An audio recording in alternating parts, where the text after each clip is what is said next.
The gentlewoman from Michigan, Ms. Tlaib, is now recognized for 5 minutes. Thank you so much. Mrs. Pope, before the gas prices went up, did we have a housing crisis? Absolutely, yes. Yeah. How about you, Mr. Calhoun, right? Did we have a housing crisis?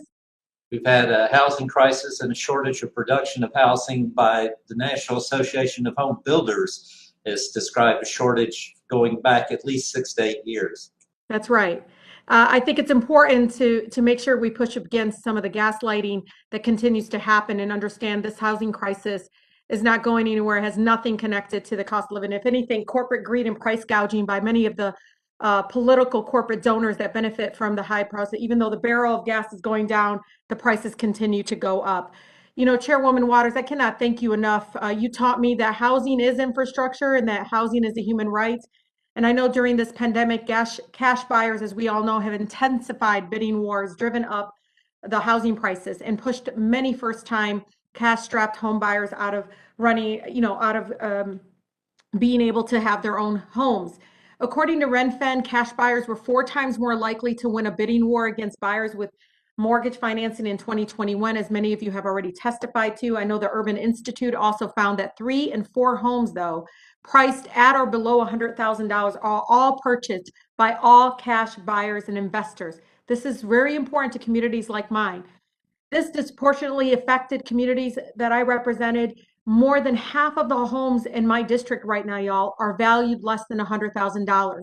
And the Urban Institute has found that it's actually more difficult for borrowers to get an FHA mortgage for a home valued at less than $100,000 than for a loan larger than $100,000. Why? We know this doesn't make any sense, and that countless home buyers, particularly first home buyers, are being locked out of being able to get home ownership, which really is a connection to economic stability and pulling people out of poverty. This has all impacted communities like mine, Detroit, which is over 80% Black community. This has resulted in Michigan actually losing more Black home ownership than any other state in the country. This is so important. So, Mr. Calhoun, FHA borrowers are overwhelmingly first home buyers, as you know, and it impacts people like in my community and an average have less financial flexibility and lower down payments. How can we get the FHA financing improved? How can we make it as a competitive financing option?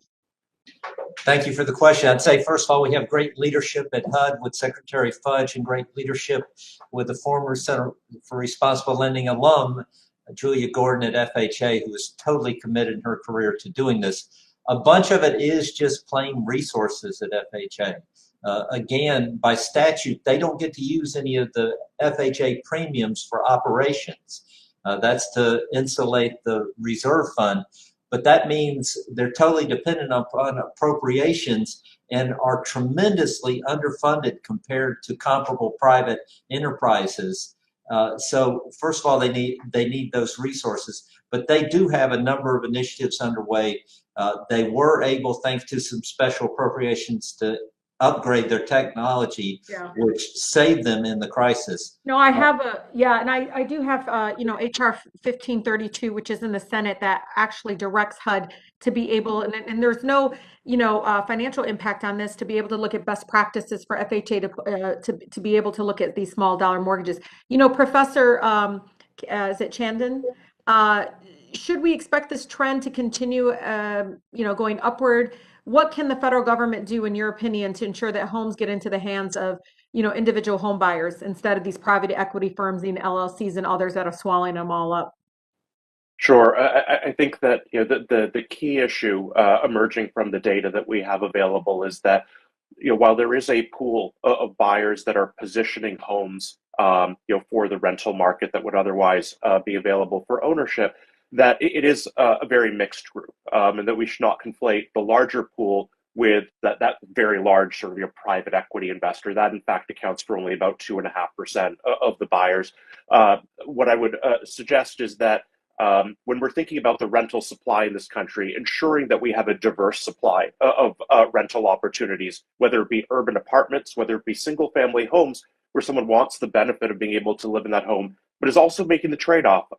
they don't want the obligations of ownership, but they're willing to trade off the benefits that come with ownership as well, and making that in an informed way, addressing the supply issues. When we look at what is being built, the average home under construction today is 2,500 square feet. That is not within reach of many aspirational buyers.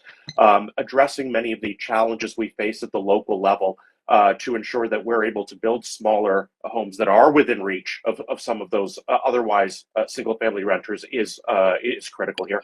Yeah, thank you so much, and I yield, Madam Chair.